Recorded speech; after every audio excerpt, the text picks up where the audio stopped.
Hi, everyone. Thank you for attending. I'm Allison Kukla. I'm the Senior Manager for Programs and Partnerships at the Epilepsy Foundation and also a partner of PAME, and I'll be your moderator this afternoon.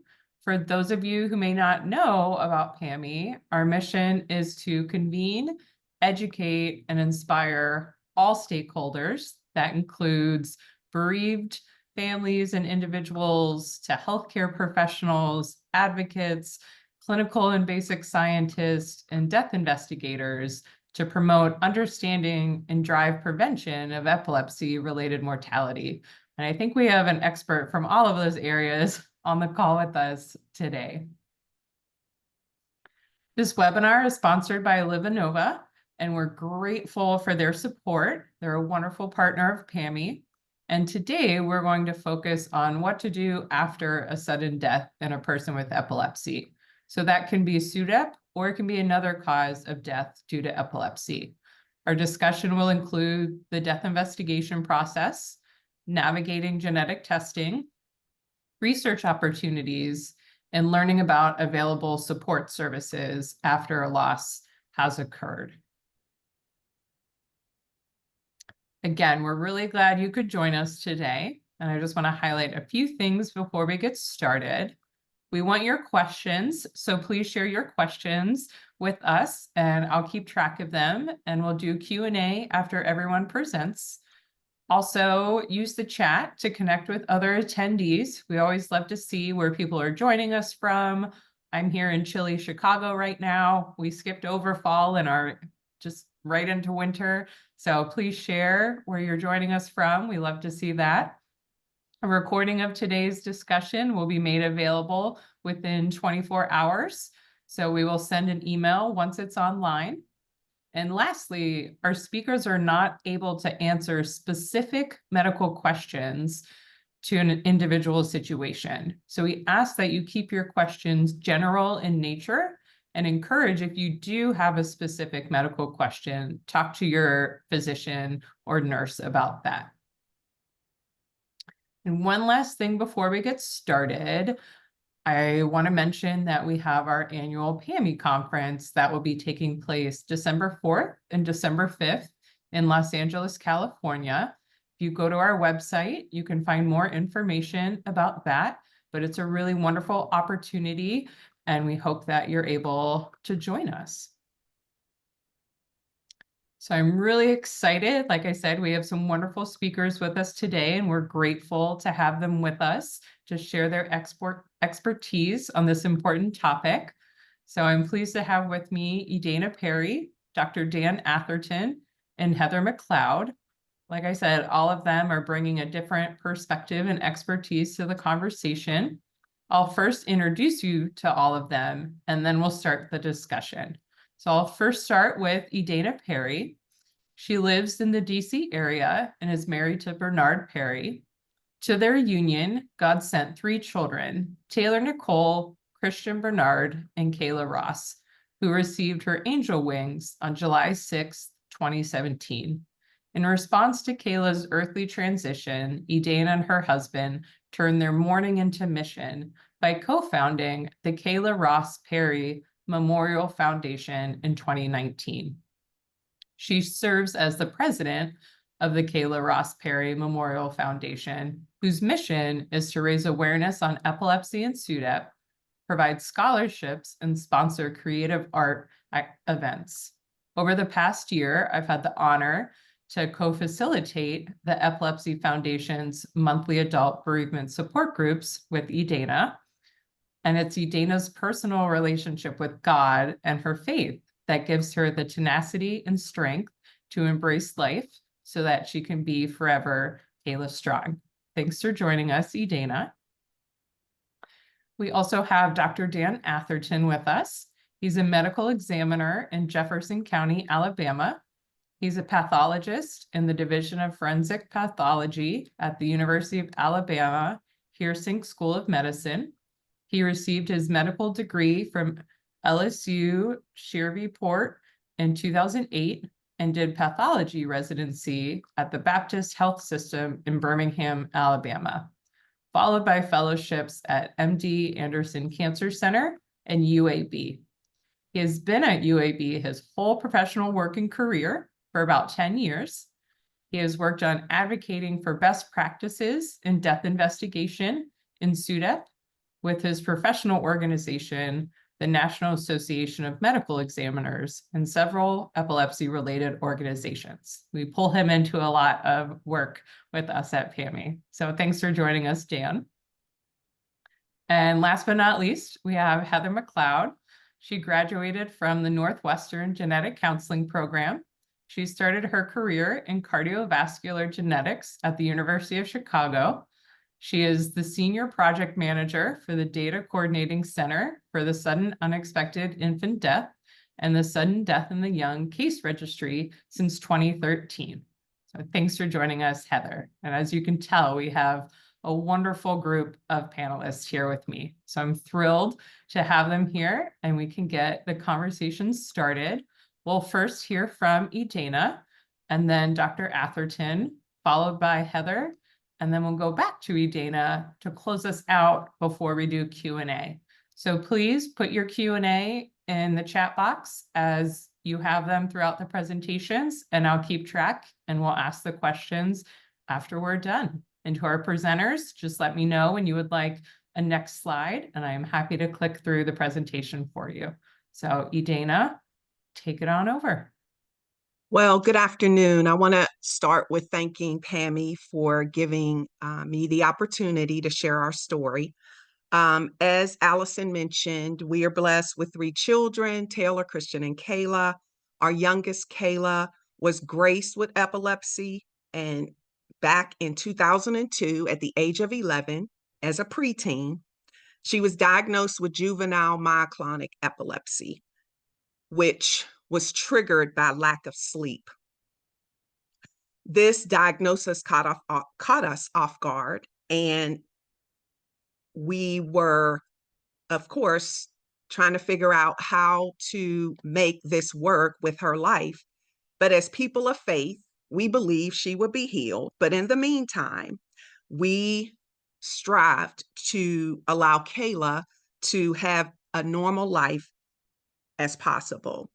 It was a challenge at times for Kayla to get the appropriate rest and have a social life. She enjoyed cooking, modeling, playing soccer, dance, youth choir, and she was an active member in a community gospel choir. Her medicine Depakote was prescribed to minimize seizures, since getting 12 plus hours of sleep was kind of not realistic for a young adult at that time. She attained her associate's degree in 2016, and in March of 2017, she secured her first full-time job, and her family, my husband, and I were excited because she was out of our pockets. A few months later, though, on that same year, Thursday, July 6th, which happens to also be me and my husband's anniversary, Kayla went home early from work and said she was having some tremors and said she would just go home to get some rest. So my husband stopped at the house, checked on her, and he headed out to pick me up so we could have an anniversary dinner. Little did we know what was going on at the time. We arrived back home a little later, around 10, to find Kayla face down in her pillow, and she was not responsive. Face down sleeping was not her normal sleeping position. And so I called her name, I touched her. She was a little bit warm, but I couldn't move her. And my husband and I turned her over and realized that she was not breathing. One of us began CPR while the other called the ambulance.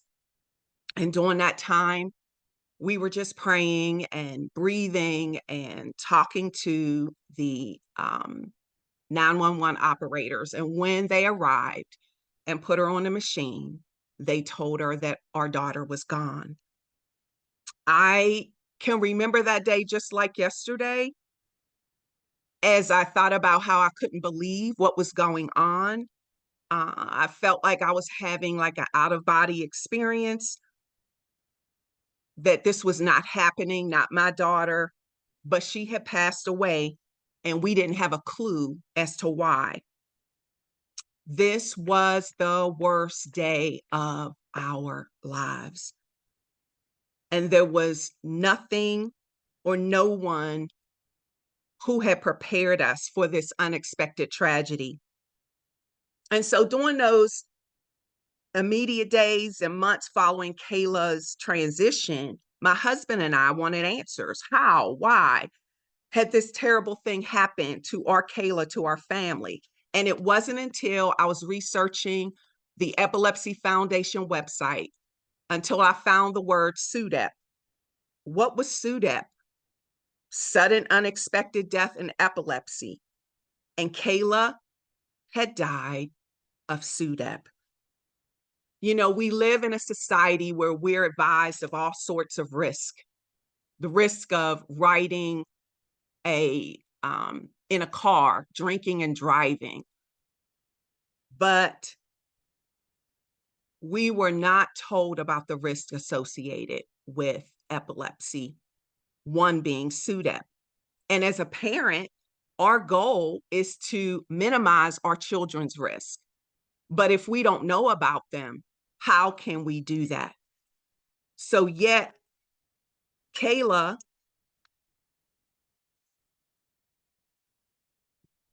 and our family had just, like other family members,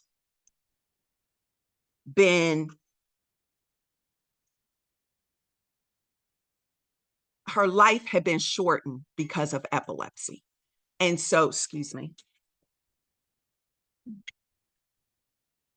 her life, like others, had been shortened with epilepsy, and we were not told about the risks associated with SUDEP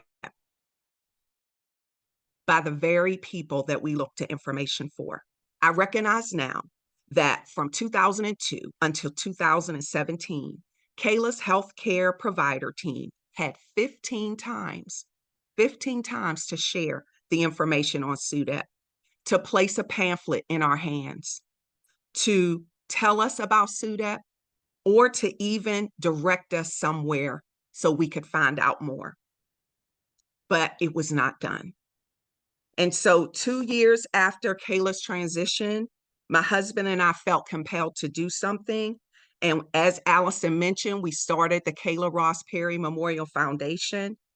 And part of its goals is to raise awareness on SUDEP. And we will tell you more about that. And so I hope that hearing our story will help families become more empowered to ask questions, to help medical professionals understand what families go through, and that it will help someone else in their process and avoid maybe another sudden unexpected death from epilepsy. Thank you. Thank you, Edana, for sharing Kayla's story with us and the work that you've been doing. I know we'll hear more about it later on in the presentation, but thank you for being here and sharing your story with us. And then we'll move on to Dan to talk about SUDEP and the death investigation process. Good afternoon, everyone. I'm Dan Atherton. I'm a medical examiner in Jefferson County, Alabama, and I'm happy to be with you here this afternoon to talk to you a little bit about death investigation. There's a whole lot that we can talk about as far as death investigation is concerned, so I've kind of distilled it down to 5 or 8 minutes worth of information. Happy to follow up and answer any questions that you might have a little bit later. In a general sense, coroners or ME offices, and those terms are often used interchangeably. They're utilized by government offices to investigate deaths for the public's benefit. Now, sometimes it's very obvious how someone has passed away. For example, on homicides or suicides or accidents, deaths with obvious medical legal angles to them that need to be investigated, deaths that need to be investigated for evidence gathering. Those are cases that would fall under the jurisdiction of a medical examiner or a coroner's office for the purposes of death investigation. But death investigation, as I mentioned, also serves the public good to help understand natural disease burden. And so if you kind of followed some of a lot that was happening during COVID a few years ago, you may recall a lot of information about ME offices and death certificates and how that helped provide some information for public policy making during COVID. And so really the intention of an ME's office or coroner's office is to do all the things that I mentioned in addition to help inform the public about disease burden. And so most of actually what we get tends to be natural disease. Now, a few years ago, opioids actually changed that, but natural disease is still a significant proportion of the kinds of deaths that we investigate. And in a basic sense, death investigation, really the purpose is to reveal two basic things. So cause of death and then manner of death. Cause of death is the basic process that really best describes how the person passed away. So that could be like a heart attack or a drug overdose like fentanyl overdose, a gunshot wound to the chest, or in the case of what we're interested in today, it would be epilepsy, or SUDEP is often a term that we use to describe these sudden and unexpected deaths in epilepsy. And then the other purpose of death investigation, in addition to revealing cause of death, is also to put that death in a certain sort of medical legal classification we call manner of death. There's 5 manners of death. There's homicide, suicide, accident, natural, which most SUDEP deaths are, and then undetermined if we can't quite tease out which of the manners it should fit into. As I mentioned, SUDEP is likely going to be a natural death, but it could actually be other things as well. So if someone had epilepsy that was brought on by an accident or trauma, then the death would be categorized based on the circumstances surrounding how they first developed epilepsy. And so there are several organizations. There's the National Association of Medical Examiners, which I work with, and PAME obviously, and the Epilepsy Foundation that really help sort of inform medical examiners about how to really characterize these deaths. So how is death investigation performed? Well, it's very complicated and it varies from state to state and jurisdiction to jurisdiction. Coroner's offices will likely never hear of patients with established natural disease that die, for example, in the hospital or in hospice. That's outside the purpose of government death investigation. And most states have laws that specifically dictate when and how officials need to be notified about these deaths. So as I mentioned, generally all homicides, suicides, accidents, or any kind of unexplained death, at least should be the coroner's office should be notified through the individual jurisdiction's processes for doing that to see if the coroner's office needs to take jurisdiction of those deaths. So how does SUDEP kind of fit into all this? Well, like a lot of deaths, it can be a little bit of a gray area, how a coroner's office approaches a possible SUDEP death. If an individual is relatively young, and you can even think of an arbitrary age of relatively young at about 50 years old, and maybe they only have epilepsy and they die at home and it's unexpected, the coroner's office is in most jurisdictions tend to be notified about those deaths and most likely will do what we call assumed jurisdiction as opposed to declined jurisdiction in order to investigate that death and do some kind of postmortem examination. If an individual is older than 50, for example, there's a good chance that death won't be formally investigated. And so it's not really a perfect system. Not every death is investigated exhaustively or thoroughly by death investigation professionals. Just don't have the resources to really do that. But there are certain criteria where most of these younger individuals that possibly die of SUDEP should be notified. The coroner's office should be notified about those deaths for some sort of death investigation follow-up. And so every state is different, as I mentioned, and every states have mixed systems within them as well. And CDC actually has a really good website that you can go to that describes how the different systems differ as far as their death investigation systems. And so you can kind of look that up at the CDC website, click through some of those things just to learn about some of the different systems that different states have in the United States. I can talk about Alabama because that's where I work. I work in Jefferson County, which is the county where Birmingham, Alabama is. We'll have a case brought into our office that fits the criteria that I talked about, and we'll perform an examination. But there are some systems that are more pure coroner systems, where you have a county coroner that will likely decide whether the medical examiners or the forensic pathologists will be notified about those deaths. And then those deaths or those individuals could be taken to a regional place for examination. So there's some additional or different steps in some states regarding whether that's a medical examiner system, a coroner system, or a mixed system. I mean, it does get pretty confusing, even for those of us that do this day to day. The one consequence, unfortunately, of the way the death investigation works in the United States is that it can be pretty non-uniform, and it can create some surveillance problems. And so we do a lot of work trying to sort of rectify some of those issues as best we can. We spend a lot of time working collaboratively to try to do that. But what is the actual examination process? Well, we'll gather the circumstances about how the person has passed away. Bring the individual into the coroner's office and then do an examination. And so that involves an external examination to look for any kind of injuries that might be on the outside of the body or natural disease that might be apparent on the outside of the body. And then an internal examination, which is the Y incision that we make to look at the organs to see what kind of diseases we can see within the body or injuries we might be able to see within the body. And then included within that is possible ancillary testing, and that's where genetics comes into play, which I think we'll talk about in a few minutes. And then the individual is released to a funeral home, and that whole process takes probably about a day or so, so it doesn't take very long. The other thing that I'll mention is the autopsy examination itself it's a surgical procedure, and it doesn't affect funeral home viewing. So that's sometimes a question that we get sometimes about that process. And then in the weeks following the examination, gather more information and clinical history, which can be very helpful, and work that case up with whatever kind of ancillary testing we do as far as toxicology is concerned, whatever genetic testing may be done, and then write the case up, and then best determine our opinion about what the cause and the manner of death is. And so just in summary, talked about why we do death investigation in the United States, what the general purpose is, how SUDEP kind of fits into that, the difference between the coroner's and medical examiner system, and how we do things in Alabama, and then what the examination process is. That was a quick summary of death investigation. So I'm going to pass things off to the next speaker, and I'll be happy to answer any questions that you might have.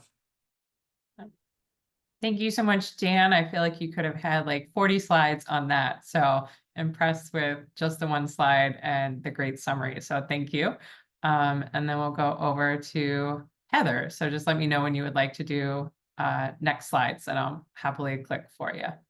Great. Thank you, Allison. And thank you, Dan and Idana, for your great presentations and for PAME bringing us all together. I'm going to talk about navigating genetic testing, research opportunities, and support services after a sudden death in epilepsy. Next slide, please. I am sorry for what you are going through. I know this is a difficult journey, and I'm hoping to give you some tools over my 20 years of experience in helping families navigate this. This will not serve as official genetic counseling, just a picture into what you can pursue if you're interested in genetics and/or research. Next slide, please. My objectives are to provide an outline of the causes and genetics of epilepsy, provide an overview of current genetic testing for epilepsy, including postmortem genetic testing, which is genetic testing done after a person has died, provide you some next steps after a sudden death, summarize the work that we're doing on a public health basis through the SUID and SDY case registry, and share our genomic findings from our research, and share support resources. Next slide, please. So what causes epilepsy? There's a number of different causes. It can be genetic, it can be infectious, metabolic, immunologic. It can be acquired from a head injury or stroke, and it can fall into an area called idiopathic, meaning they cannot figure out what the cause is. Next slide, please. Out of those causes, the ones highlighted in purple can be genetic. So obviously genetic, metabolic can be genetic or inherited. The idiopathic causes, since we don't really know, some of those may be genetic. Next slide, please. Is genetic epilepsy inherited? This might seem like an oxymoron to say genetic and inherited in the same sentence, but what we know is that in some cases, it is a new mutation in the person with epilepsy. That's what the fancy words de novo mean. It means it arised for the first time in a person. This can definitely happen. Sometimes cases can be mosaic, meaning people have two different cell lines in their body. And so the variability of the disease depends on how much the cell lines have the epilepsy variant. Um, if epilepsy is inherited in your family, it can be inherited in a number of different ways, from parent to child. It can be two copies of a gene, one inherited from each parent. It can be X-linked. So like I said, we can't cover all of that today. Genetics of epilepsy are complicated. And I'm going to get to genetic counselors in a moment to further tease this out. Next slide, please. In terms of genetic testing, in cases of sudden unexpected death in epilepsy, some of the research shows that about 10 to 20% of cases have a monogenic cause, meaning that there's one gene that increased the risk for sudden death in epilepsy. The words in parentheses are some of the genes associated with SUDEP. Next slide, please. This is a bigger list from a publication that came out in 2022 of some of the different genes that have an increased risk of SUDEP. Some of you may have already, prior to losing your loved one to epilepsy, had genetic testing. And so these are some of the genes that are associated with an increased risk. Next slide, please. Current genetic testing available really varies from, we can test for just epilepsy genes on what's called panel genetic testing. Can do a chromosome microarray, which gets at some of the more chromosomal causes of epilepsy. We're starting to move towards exome, which means testing all of the coding genes in a person's genome. And then you can also do genome analysis, which looks at all 20,000 genes, both the coding and non-coding areas. That is the most extensive genetic testing we have available. Next slide, please. So why would you want to perform postmortem genetic testing? To determine the cause of death, if you did not know the specific cause of your loved one's epilepsy, this could be helpful in gathering more information. To provide more accurate risk assessment and genetic counseling for at-risk family members, to better understand if it's inherited in your family or if it was just only present in the person that died. And then from a public health perspective, this contributes to our understanding of the causes of sudden death. So you saw a list of all the genes associated with SUDEP. There are probably more that we don't know yet. And so it does contribute to our overall academic understanding of SUDEP. Next slide, please. So the thing that you need to have to be able to perform postmortem genetic testing are samples from autopsy. So was an autopsy done on your loved one's case? We can get DNA from a number of different samples, including blood, preferably EDTA blood, which is a purple top tube. We can also get it from frozen tissue. And there are a number of different labs. This slide is specific to our work with the University of Michigan, but there's a number of different samples from autopsy that we can get DNA from to allow for this testing. But again, the most important part is, was an autopsy done and were samples saved, if this is something you're interested in. Next slide, please. From our work, we've been able to get DNA out of the majority of samples. Next slide. So genetic counseling, I am a genetic counselor, and I think that if it's possible that your loved one's death was genetic, this is an important service to pursue to better understand what happened with your loved one. Next slide. Genetic counselors, if you have lost someone suddenly and unexpectedly, can help with the logistics of postmortem genetic testing, provide psychosocial support, document your family medical history, collect medical records on other family members who have epilepsy or are at risk, identify if any family screening needs to be done. They can coordinate with folks like Dan on obtaining samples if postmortem genetic testing needs to be done. They can help communicate to your family members and refer to additional services as needed by the family. Next slide. Even if there's not a sample saved, it can be a helpful exercise to go through. It does The only purpose of genetic counseling is not only to have genetic testing done. It can be used to just better understand your family history and the cause of epilepsy in your family. So even if a sample was not saved, it can still be useful for your family. Next slide. This is a link to the National Society of Genetic Counselors webpage to help find a genetic counselor. I'll also include my contact information at the end.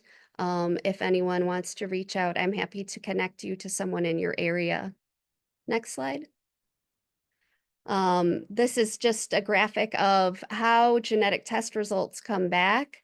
The American College of Medical Genetics has a classification system. So to be considered a positive genetic test result, we need to identify a variant that is likely pathogenic or pathogenic, something that we run into a lot, particularly if you do an exome or a genome, as we do find something called variants of uncertain significance, which are genetic changes where we don't have enough information yet to say if they're disease causing or not. So that's just a little bit of information on what to expect. Next slide. I'll skip that one. Next slide. So I wanted to move into the work we're doing on a public health surveillance and research basis. I work on the sudden unexpected infant death, also known as SUID, and sudden death in the Young Case Registry. The goals of this project are to count and understand the cases of sudden death in young people in the United States, to better understand the causes and risk factors for these deaths, and to inform strategies to prevent future deaths. So this is all young sudden deaths, typically 19 years of age and younger. It's a cooperative agreement between the CDC and the NIH where we're determining incidence. It is not specific to SUDEP, but we do see the SUDEP cases in the areas that are funded. Next slide, please. Something that we found from our initial research, we looked at 211 genomes. And again, this was all sudden death, not specific to epilepsy. In this initial cohort, the majority of cases were infants with a wide genetic ancestry, more males than females. Next slide, please. Oh, keep going. And we found 6% of cases had a pathogenic or likely pathogenic genetic cause. Next slide. And something really interesting, I think, to this group is that we found more rare epilepsy genetic variants in the cases under the age of 1 versus the cases over the age of 1. These kiddos may not have been old enough to be diagnosed with epilepsy yet, but we thought it was a very interesting finding amongst the sudden unexplained infant deaths. Next slide. This is the paper that came out on this research. And based on these findings in our offices with the resources to order genetic testing as part of the autopsy, we are encouraging them to order a cardiac genetic panel and an epilepsy genetic panel, or to move to exome testing as part of the autopsy. Next slide. As part of our work, we have a large compilation of counseling and bereavement support resources on our website. And something that we highly recommend if you haven't already sought out this service is to consider seeing a therapist who specializes in trauma or grief. And in the sites that are funded, we have brochures that we hand out to families that suffer a sudden unexpected loss.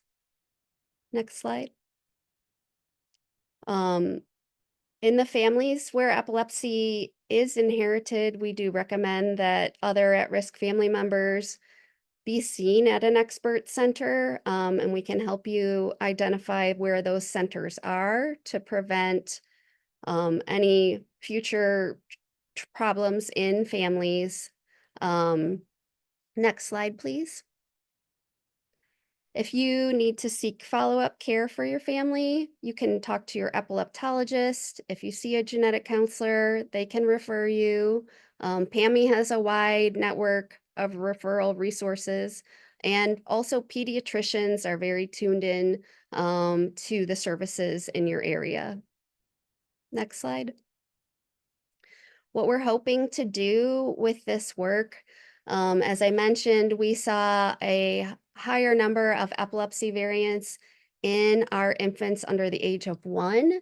And one of our ideas is that what if this testing was done as part of newborn screening and we didn't wait for kiddos to get sick or die from epilepsy, but if we identified them early in life, could we prevent some of these deaths?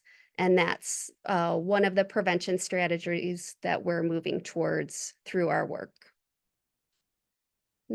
This is our website. And then I provided, I think on the next slide, my contact information. These are, research opportunities. The first chunk is where the SUID and SDY case registry, where jurisdictions are participating in our work. There's also a number of independent research organizations. If your child's brain was saved at the time of autopsy, you could consider participating in brain donation. That's at the very bottom. Next slide. These are some questions if your loved one had an autopsy to ask the medical examiner, coroner, or pathologist if you're interested in pursuing postmortem genetic testing. Next slide. There is, through the National Society of Genetic Counselors, and I am a part of this group, if you have questions about postmortem genetic testing, this is a resource where we will answer email questions. And it also, the website provides a lot of information about pursuing postmortem genetic testing. Next slide. There it is, my contact information. If you have follow-up questions, Allison will make these slides available. The next couple are just informational and our acknowledgments for all the partners that help make the SUID and SDY case registry happen. But I'm also happy to answer any questions here, or you can email me. Thank you. Thank you so much for your presentation, Heather. You did get some questions that if you want to answer in the chat while we're hearing from Edana, you're more than welcome to. I know I can share as a person with epilepsy, one of the questions we got, you can get genetic testing done beforehand. It doesn't have to be just post-mortem. I've done it as part of my treatment and care plan. So you can get that done by talking with your epileptologist, and you can really learn a lot. We learned a lot about my epilepsy through genetic testing. So you can definitely do that. But there's a few questions in the Q&A box if you want to type those answers out for folks as we go to Edana now to learn about some more support services in addition to what Heather shared. So back to you, Edana. Oh, you're muted.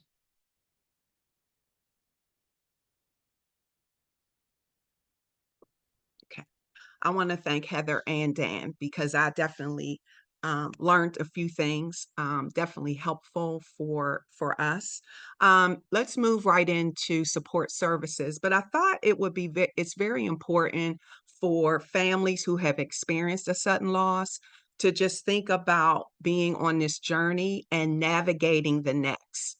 How do we get to the place where we're ready to get some support services? So we're going to go through giving yourself grace, giving yourself permission to grieve, seeking support, and then finding ways to honor your loved ones. Allison, next slide. One of the things we see, and I know I've experienced for myself, is that as we're going through this journey, when whether it's a friend, whether it's a child, or whether it is a sibling, is we're having all these emotions and our emotions go all over the place. And some of them we don't know how to deal with. So it's very important. And you will, if you ever visited Allison and I on the support meetings, very important to show yourself self-compassion. As a family, as a friend, as a sibling, recognize you have to be kind to yourself and acknowledge that you're struggling and accept that it is okay. Next slide. And continuing on that, you want to give yourself permission to grieve and that there's no shame in being brokenhearted. All these feelings we go through sometimes can prevent us from seeking support. So acknowledge it. Recognize that you have experienced something that has shook your world, and it's okay not to be okay, but also don't allow others to dictate your journey. Next slide. And then seek support. So what types of support may vary per person? We have grief counseling, which can be online and in person. We have grief support groups, which can be online and in person. And then we also have bereavement services. Next slide.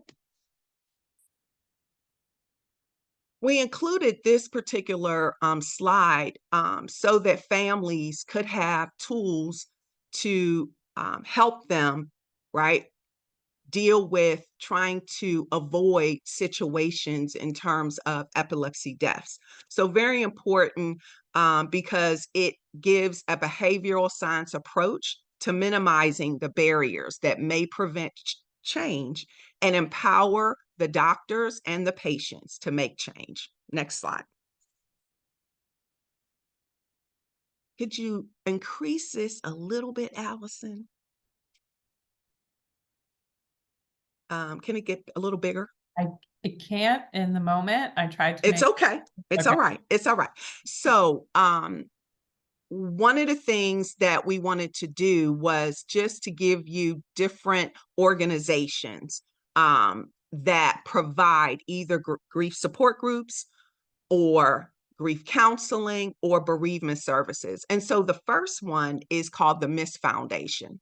They provide retreats, resources for counseling, events, and all sorts of information for families who are dealing with loss. And we encourage you to seek out that website and their services. The next groups are specifically designed for families who have lost children. And me and my husband felt that these were very, very helpful for us as parents, and definitely recommend families who unfortunately have to deal with the loss of a child to seek them out. They have chapters all over the country. They provide online and in-person meetings, and they just provide that comfort to families who are just, surprised, as Heather talked about, unexpected, the trauma that we're dealing with. And so we've definitely participated in both of those groups. They provide different activities. One particular group does an annual memorial service. Another group provides an annual walk.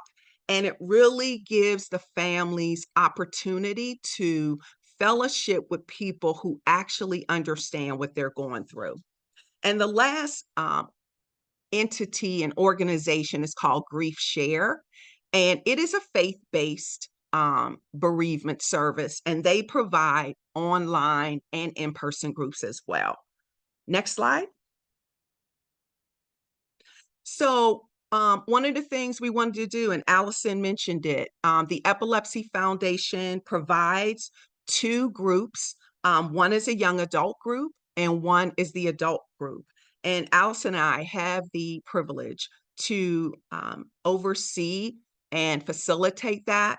Included with the support group, there is a active Discord page. And for those who may not know about Discord, like me, who has trouble trying to get on there, it is a app which gives families and any of those seeking support a community that can be trusted on their phone. And it definitely is helpful in the middle of the night, in the morning. Those who subscribe to it can just share their feelings and then get feedback from those of us who understand what they're going through. The Epilepsy Foundation also provides remembrance opportunities. And then on months like today, they participate in SUDA Action Day and research opportunities.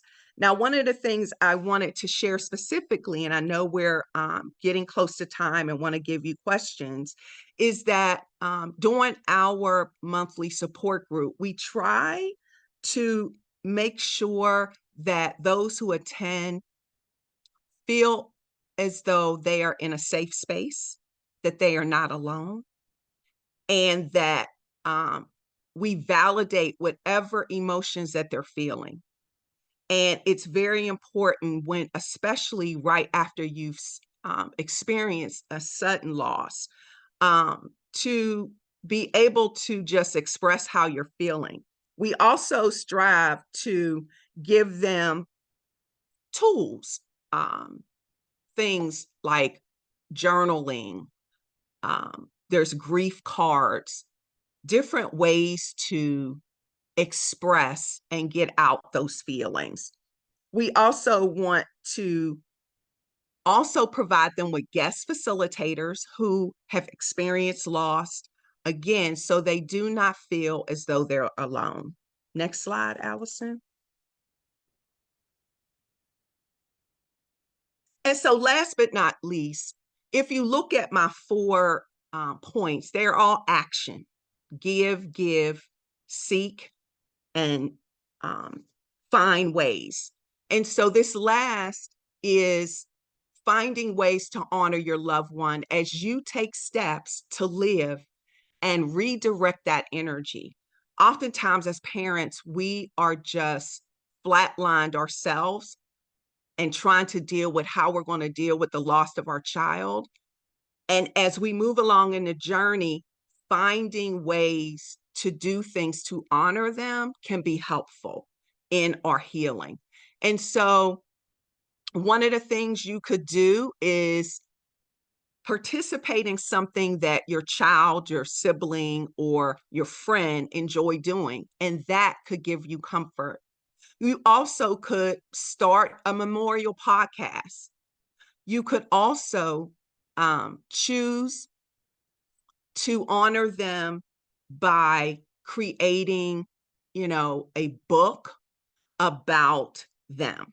So all these different steps here are just ideas about how we can move that energy that we have been used to sharing with our children and redirect it. And as a result, that brings us to why our story is that we realized that we wanted to honor Kayla's memory, but we also wanted to do something that would be helpful for the community. And so when we created the Kayla Ross Perry Memorial Foundation, that was the goal in mind. She loved music, she loved creating things, so we support creative events. She also, because of the epilepsy, we provide scholarships for young adults who have epilepsy or who are pursuing creative events. And last but not least, Allison, you can go back to the last slide. Just keep these verbs in mind. Give yourself grace, give yourself permission to grieve, seek support, and find ways to honor your loved one while you strive to live on. Thank you. Thank you very much, Ejana, for all of those resources, and I think ending on that really, hopeful message and those reminders right there. So thank you for your presentation. I know we've had a lot of questions coming in, and our panelists have been typing answers in the box, but I know there's a theme that's been coming through. So I did want to ask Dan, I think I see him typing the answer right now, though. Some of the questions we're asking about if a death certificate only says epilepsy but doesn't say SUDEP, is there a process? And I know you explained that, complications of the process across the country, but is there a process for updating a death certificate to say SUDEP to improve the count of SUDEP, which we know is undercounted in the country? Yeah, it's a really great question, and it's an issue that we recognize is a very important for some of the reasons I talked about, as far as surveillance and sort of understanding just how big of a problem SUDEP is. And so if I had to kind of put a timeline on it, I would say about 6 or 7 years ago, at least as far as I understand, being involved with National Association of Medical Examiners and some of the other epilepsy-related organizations, we recognize this as an issue, and tried to promote uniformity as far as how death certificates are, how the cause of death statement is written on a death certificate for the purposes of researchers, epidemiologists, family, of course, being able to have the best diagnosis that a certifier can come up with for the purposes of public health, for the good of public health. Anyways, having said all that, as far as whether or not they can be changed, yeah, death certificates can be changed. We call that an amendment. And so it's not that complicated of a process. From time to time, new information becomes available, and death certificates can reasonably be changed.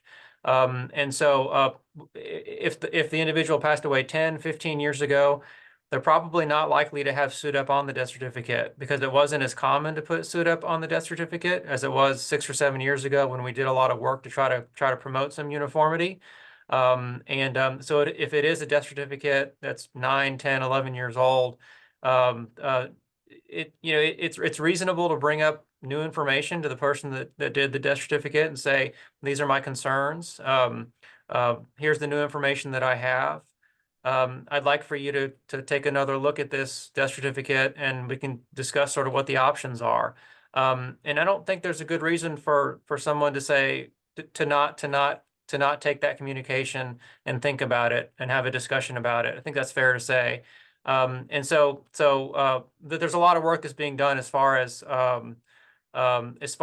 is the ICD-10, ICD-11, whatever it might be, codes, to try to code these death certificates in a uniform way for disease surveillance. Because in our research and studies and our understanding, SUDEP is incredibly underdiagnosed, just because of some of the challenges we have in death investigation and general awareness of the disease entity. So we're working towards that. I hope that answers your question.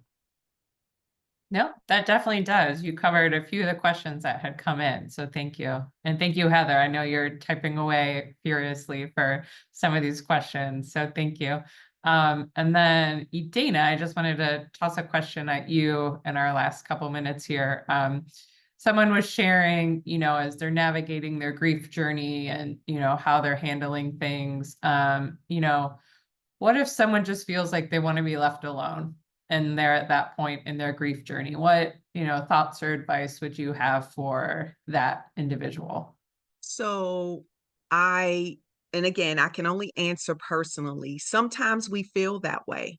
We just want to be left alone. And that goes back to that one slide where I was saying, give yourself grace, recognize that you've gone through a lot.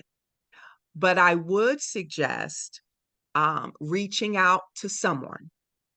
And it could be a friend, it could be a family member, or it could be some of the support services that we've provided.